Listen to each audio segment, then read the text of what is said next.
루카가 전한 거룩한 복음입니다. 주님 영광 받으소서.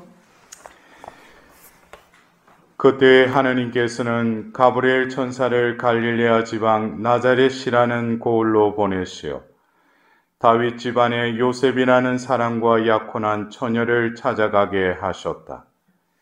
그 처녀의 이름은 마리아였다. 천사가 마리아의 집으로 들어가 말하였다.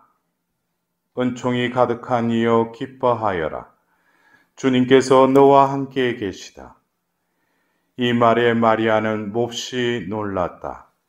그리고 이 인사말이 무슨 뜻인가 하고 곰곰이 생각하였다. 천사가 다시 마리아에게 말하였다. 두려워하지 마라 마리아야. 너는 하느님의 총애를 받았다. 보라 이제 내가 잉태하여 아들을 낳을 터이니 그 이름을 예수라 하여라. 그분께서는 큰 인물이 되시고 지극히 높으신 분의 아드님이라 불리실 것이다.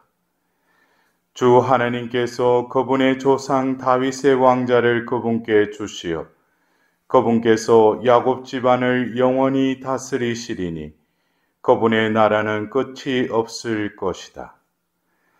마리아가 천사에게 저는 남자를 알지 못하는데 어떻게 그런 일이 있을 수 있겠습니까? 하고 말하자 천사가 마리아에게 대답하였다. 성령께서 너에게 내려오시고 지극히 높으신 분의 힘이 너를 덮을 것이다. 그러므로 태어날 아기는 거룩하신 분 하느님의 아드님이라고 불릴 것이다. 내 친척 엘리사벳을 보아라. 그 늙은 나이에도 아들을 잉태하였다. 아이를 못 낳는 여자라고 불리던 그가 임신한 지 6달이 되었다. 하나님께는 불가능한 일이 없다. 마리아가 말하였다. 보십시오, 저는 주님의 종입니다. 말씀하신 대로 저에게 이루어지기를 바랍니다. 그러자 천사는 마리아에게서 떠나갔다. 주님의 말씀입니다. 그리스도님 찬미합니다.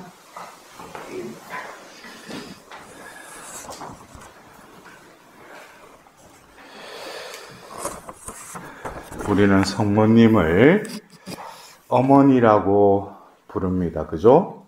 예. 여러분들 어머니라는 그 단어를 떠오를 때 또 내일이 어버이날이지 않습니까?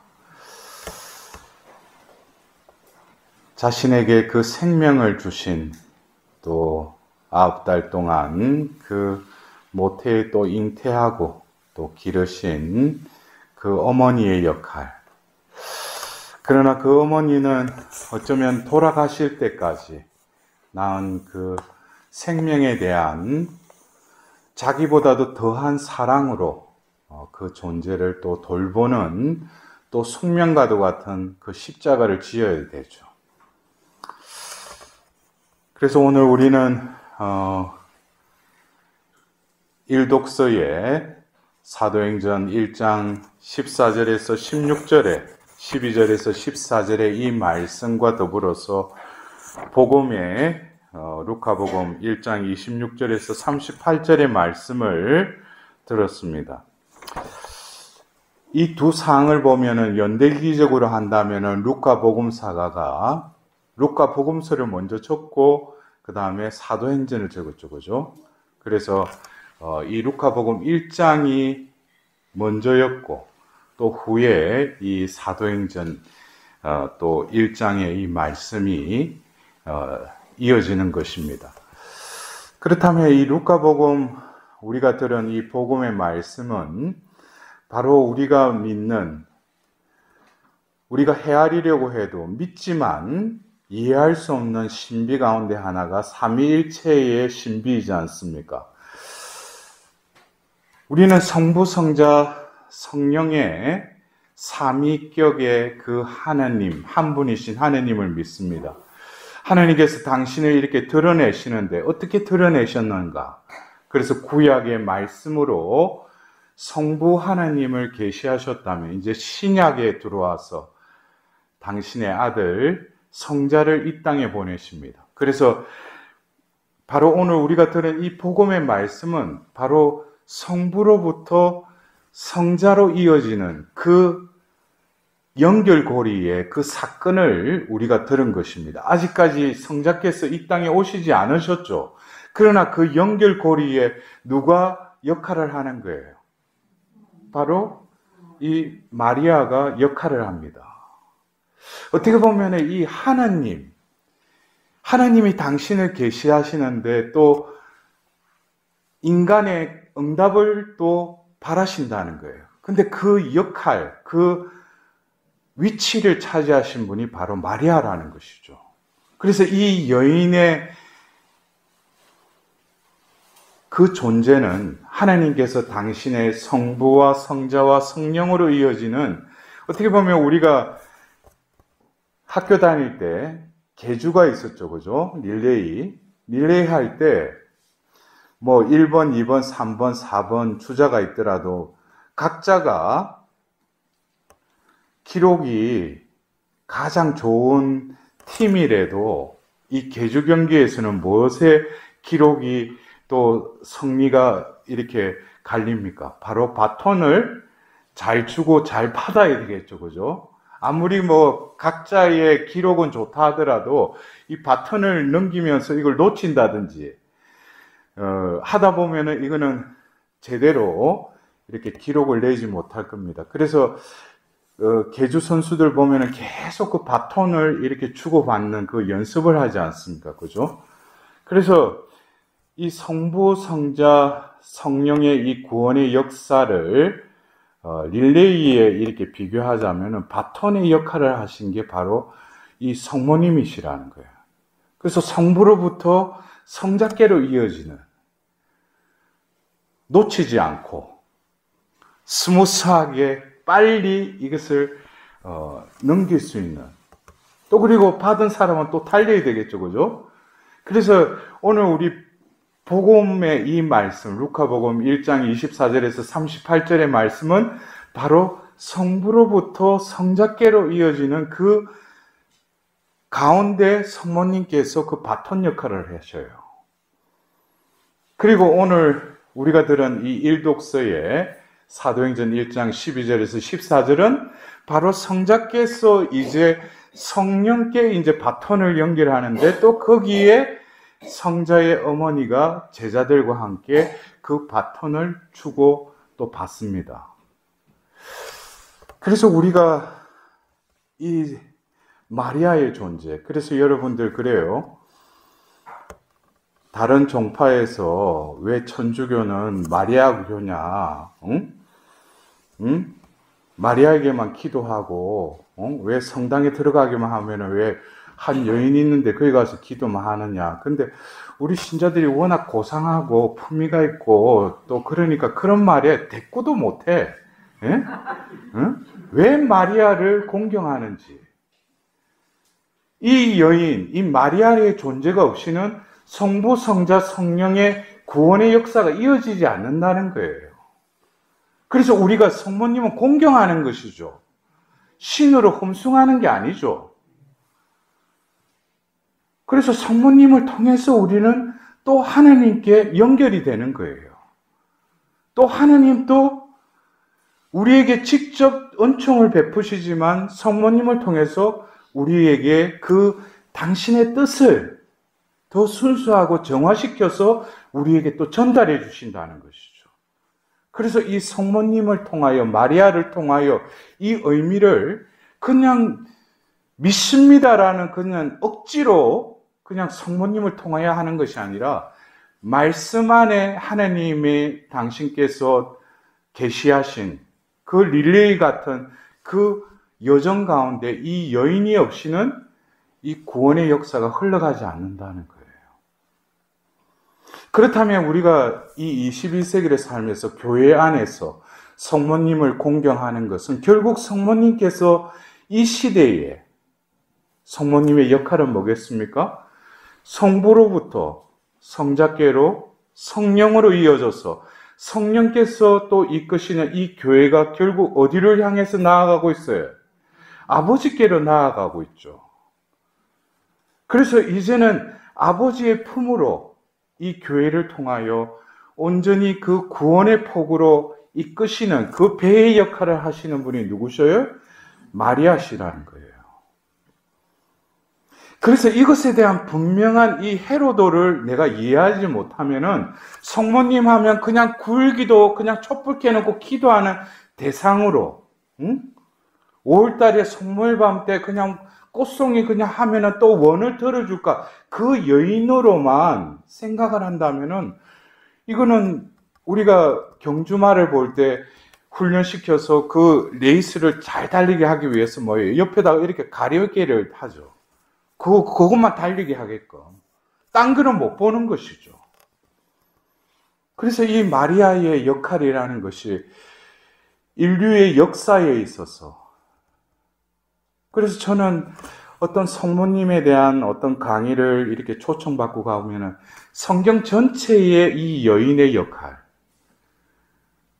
제가 이번 주에도 지난 또 월모임 때도 우리 그 온라인을 통해서 우리 신자들에게 강의를 했지만 결국 하나님께서는 원죄를 지은 그 창세기 3장에 뱀에게 저주할 때 이미 하나님은 당신의 구속의 의지를 드러내면서 3장 15절에 여자의 후손에 대해서 말씀하십니다.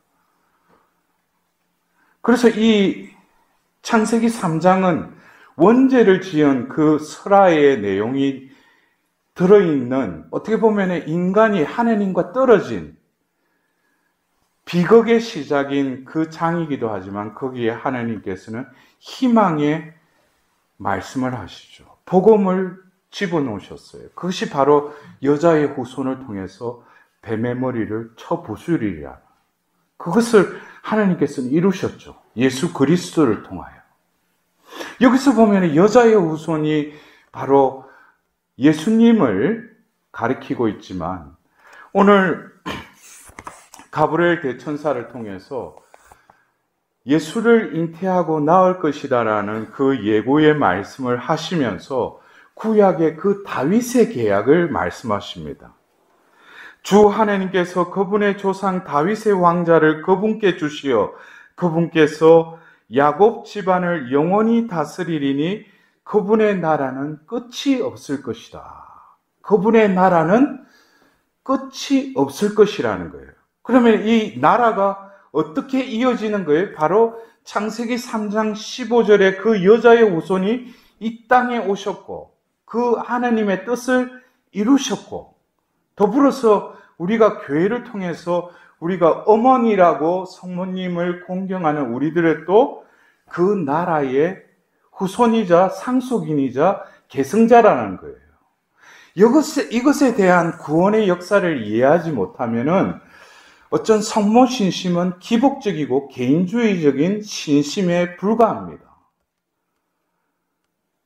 우리가 성모님을 어머니라고 하면 어머니는 오늘 이 복음을 통해서 성자를 낳으셨을 뿐만 아니라 성령이 오시는 데 있어서 그 세나클, 이 청방에서 그 제자들과 한 마음으로 기도에 전념하였다고 그랬어요. 여러분들 이 14절에 여러 여자와 또 예수님의 부르심을 받은 그 제자들과 예수의 어머니이신 마리아께서 한 마음으로 기도에 전념하였다고 그랬어요. 이 한 마음이 되었다는 거. 여기에는 사도행전에 120여 명 정도 그 이청방에 모여 있었다고 그랬는데 그들의 마음이 한 마음이 되었다면 그 마음 가운데 어떤 마음도 계셨어요? 여러 사람의 마음이 있었어요. 어떻게 보면 120여 명이 있었으면 120여 명의 마음이 있었는데 이 위층방에서 바로 예수님께서 성천하시고 성령이 강림하시는 그 9일 동안에 그들은 한 마음이 되었다는 거예요. 여러분들 그래요? 오늘 또 이곳에 첫 토라고 해서 오셨지만 여기 수십 명이 앉아 있어요. 어떻게 보면 한 공간에 모여 있죠. 그러나 마음은 한 마음이세요? 각자죠. 그러나 사도행전 1장 14절은 한 마음으로 기도에 전념했다는 거예요. 각자의 마음을 성모님께서는 한 마음으로 당신의 티 없이 성심으로 끌어모으셨다는 거예요. 그리고 9일 동안 바로 이 루카복음 1장 38절에 말씀하신 대로 저에게 이루어지기를 바랍니다. 그리고 성모님은 몸소 성령이 임하시고 인간적으로 생각하지 못하는 그 신비가 자신의 존재에 실현돼 버렸어요. 여자가 한 달마다 하는 그것이 끊기면서 시간이 지나면서 배가 불러왔어요. 그것은 어떻게 보면 경험하지 않은 사람은 우리가 어떤 상상으로 유추할 수 있을지 모르지만 실제로 본인이 자신의 몸 안에 그 말씀이 이루어진다는 거. 이것은 엄청난 존재로서는 감당하기 힘든 충격이기도 해요. 여러분, 근데 어떤 때는 하나님의 은총이 나에게 임하셔서 당신 뜻대로 해달라고 그런 말을 조심해야 돼요. 제가 그래요. 어떤 사람이 나는 하나님의 뜻이 성모님 피아처럼 삐약으로라도 보면 이루어지길 원한다. 그러면 하나님이 너는 평생 설사나이라 이러면 어떻게 하겠어요? 사람 말라 죽는 거지. 그래도 말씀하신 대로 저에게 이루어지기를 바란다고 말하겠어요? 그러나 하나님은 그런 분이 아니시죠. 그러나 뭡니까? 인간적으로는 도저히 할 수 없는 불가능함을 뛰어넘는 하나님은 그것을 가능케 하실 수 있다. 이게 믿음이지 않습니까? 바라는 것, 보이지 않는 실제의 보정이요 확정이 믿음이지 않습니까? 이것을 바로 성모님께서는 그들에게 한 마음으로 끌어모으셨을 뿐만 아니라 그들의 마음을 피앗의 그릇으로 변화시키신 거예요. 우리가 성모님께 봉헌한다는 것, 이것은 그냥 내 뜻이 이루어지기 위해서 성모님 봉헌합니다. 그것은 자기 위주의 봉헌이죠. 성모님께 우리를 온전히 우리의 존재, 모든 생사의 모든 것을 그 티 없이 성신께 봉헌한다는 것은 성모님이 우리의 존재를 어떤 존재로 만드신다? 먼저 우리를 예수님이 우리에게 태어나실 수 있도록 내 안에 머무르실 수 있도록 모태가 되게 하는 피앗의 상태로 들어가라는 거예요. 거기에는 우리의 도전이 필요합니다. 왜? 피앗을 진정으로 성모님이 어떤 영혼을 선택하셔서 피앗의 그릇을 원하시고 그 영혼도 그것을 원할 경우에는 그 존재가 완전히 변화가 일어나요. 그것은 인간의 힘으로 저항할 수 없는 어떤 영역으로 들어가게 됩니다. 어떤 경우에는 자신이 생각하지도 못하는 불행이 닥치기도 해요. 왜? 피앗을 바랬기 때문에. 그러나 우리는 자신의 안위를 위해서, 자신의 이득을 위해서 피하다고 하나님께 봉헌하면은 그 출발점부터 방향이 틀린 거예요. 그래서 많은 신자들이 와서 봉헌한다고 이래 보면은 다 자기가 자기 뜻대로 봉헌하는 거예요. 그건 봉헌이 아니죠. 왜? 봉헌을 한다는 것은 바로 이 루카복음 1장 38절에 예수님이 내 안에 잉태되기를 원하신다는 거예요. 여러분들 지금 우리가 부활 시기를 살고 있지 않습니까? 자신이 부활했다고 믿으셔요? 부활의 삶을 살아가십니까? 이것은 진리이고 그리스도인의 특권입니다. 그렇다면 어떻게 내가 부활의 삶을 살아갈 것인가? 거기에 대해서 구차한 신학적인 어떤 논리가 필요하지 않아요. 바울 사도는 그 부활의 삶에 대해서 존재론적인 차원에서 부활을 설명하고 있어요. 여러 서간에도 나와 있지만은 로마서 8장 10절에서 11절의 말씀을 보면은 먼저 8장 10절에는 그 죽은 이들 가운데 다시 일으키신 그리스도께서 여러분 안에 사신다면, 그리스도가 여러분 안에 사신다면 먼저 내가 부활을 체험하고 부활의 삶을 살려면은 먼저 내 안에 그리스도가 사시는지 확신을 가져야 돼요. 더불어서 11절에는 뭡니까? 그분을 다시 일으키신 그 영께서 여러분 안에 사신다면 죽을 육신도 다시 이렇게 세우신다는, 그 영께서 어떤 영? 하나님 아버지께서 예수 그리스도를 다시 일으키신 영께서 여러분 안에 사신다면 여러분들도 다시 일으킴을 받는다는 거예요. 그럼 결국 우리 안에 뭐가 있어요? 그리스도 영이 머무르고 계시다는 거예요. 그래서 우리가 이 성모성을, 이 부활 시기에 오늘 일독서에 1장 14절에 그 한마음이 되어서 기도에 전념하였던 그들은 결국 10일째 되는 날 성령이 그들 가운데 임하십니다. 그리고 사도행전 2장 4절에 그들은 성령으로 가득 찼다고 그랬어요.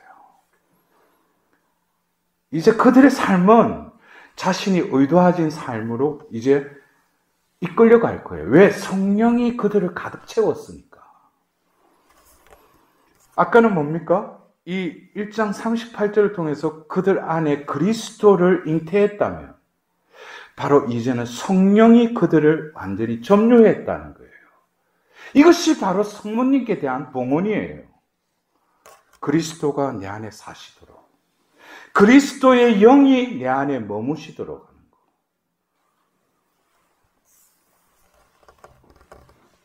그래서 저는 개인적으로 한때는 성령을 전하면서 치유다, 뭐 어디 가서 사람들 너무 때리고, 그런데 하나님께 도구로 쓰셨어요. 근데 그 이후에 하나님의 자비를 깨닫고 나서, 특히 성모님을 깨닫고 나서 완전히 말씀을 전하는 게 틀려졌어요. 성모님이 없이는 성령을 논할 수가 없어요. 왜? 이 1장 14절에 한 마음으로 기도했던 그 한 마음이 각자의 마음이 되었다는 거예요. 그들의 마음은 피앗의 그릇으로 변화됐다는 거예요.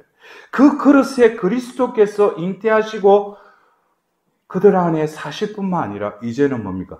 그들 안에 성령이 머무르기 시작했다는 거예요. 그래서 여러분들 지금 우리가 부활 시기에 독서의 말씀으로 사도행전을 읽을 때 여러분들 그냥 사도행전 지금 계속 들으면서 그냥 그렇게 들으면 안 돼요. 나나 그나 교회에 부르심을 받은 이들이에요. 2000년 전 그들이나 나나 똑같은 부르심을 받았어요. 뭐로? 사도로의 부르심을 받았다는 거예요. 그들은 성령으로 가득 차서 밖으로 나와서 예수님을 증거해요. 예수님의 복음을 전합니다. 또 죽은 이를 또 이렇게 세워요. 안전뱅이를 예수 그리스도의 이름으로 다시 이렇게 세웁니다. 그걸 자기가 한 거예요? 아니죠. 그 안에 그리스도가 사시고 그리스도의 영이 머물러 있기 때문에 그들은 그냥 뭡니까? 또 다른 그리스도로 예수님이 하셨던 일을 재현하는 거예요. 그것이 바로 누구예요? 그리스도인입니다. 그러한 삶이 뭐예요? 바로 부활의 삶입니다. 부활이라는 것이 그냥 막연하게 뜬구름 잡는 부활이 아니라 실체적이며 존재론적으로 내가 부활의 삶을 지금 부활 시기에 느껴야 돼요. 내 생명은 죽어 없어질 생명이 아니라 영원한 생명이 내 안에 꿈틀거리고 그 생명이 나를 재촉하고 나를 이끌어 가신다는 거예요. 그것을 알면은 내가 이렇게 가만히 있을 수가 없죠. 부활하신 하느님을, 예수님을 증거할 수밖에 없는 거예요. 그러나 뭐예요? 끄다놓은 보리짝처럼 내 삶은 그냥 왜 나로 살아가니까? 내 안에 그리스도가 사시는데도 느끼지 못하니까. 그리스도의 영이 나를 재촉하는데도 그 영에 순응하지 않으니까. 여러분들, 우리가 성모성월 가장 좋은 이 시절에 오늘 또 첫 토에 성모님께서 이 전례에 함께 하신다고 여러분 믿으셔요? 한 세 사람만 이해하네. 다시 묻겠습니다. 이 미사 가운데 성모님께서 함께 하셔요? 네. 그럼 사제의 입을 통해서 여러분들에게 어떻게 살아라는 거 말씀하고 계신다는 거 아시어요? 네. 왜? 성모님은 우리와 다 한 마음이 되기를 원하시니까. 여러분들 그래요? 제가 온라인을 통해서 한 달에 한 번씩 세나클 로메다라는 하루 동안 100단을 바치는 그 기도 모임을 가지고 있어요. 그러나 그거는 국내에서뿐만 아니라 국외의 사람들도 함께 기도해요. 그래서 어떤 지역에는 그 미국인데 보니까 밤에 애들을 안 재우고 애들한테 그 은총이 가득하신 그걸 하는데 이 애가 교포 1.5세대 보니까 이게 형은 그래도 조금 더듬더듬 하면서 은총이 가득하신 이러는데 그 막내는 이제 나이가 얼마 안 되고 이거 막 발음이 잘 안 되는 거예요. 근데 제가 그때 느꼈던 게 이것은 지역으로 따지면 엄청 많은 지역에 그냥 온라인으로 사람들이 모여서 기도하지만 이건 한 마음이구나. 여러분들 그래요? 어떻게 보면 여기에 이 산에 오늘 오를 때 각자가 지금 가지고 있는 기도 지향이 있을 거예요. 또 하나님께 드리고 싶은 원의도 있을 거예요. 그러나 여러분들 각자가 어떤 지향을 가지는지 알 필요가 없어요. 오늘 이 성모성월에 성모님의 마음을 다 봉헌드리면 여러분들 각자의 마음을 한 마음으로 성모님께서는 모아주실 겁니다. 그것을 예수님께 봉헌드릴 거예요. 그럴 때 성모님께서는 여러분들 각자가 이걸 가져왔는데 이 산을 내려갈 때 엄청난 깨달음과 자신에게 이미 때가 되면 이루어 주실 큰 그 그릇을 가지고 내려가실 겁니다. 이제는 내 마음의 그릇이 아니라 성모님의 그릇을 여러분들 마음에 갖추십시오. 그럴 때 성모님께서 오늘 이 밤이 여러분 각자에게 기억에 남는 또 축복의 밤이 되리라고 믿습니다. 오늘 사도행전 1장 14절에 여러 여자와 예수의 어머니와 제자들이 한 마음으로 기도에 전념했다고 그랬어요.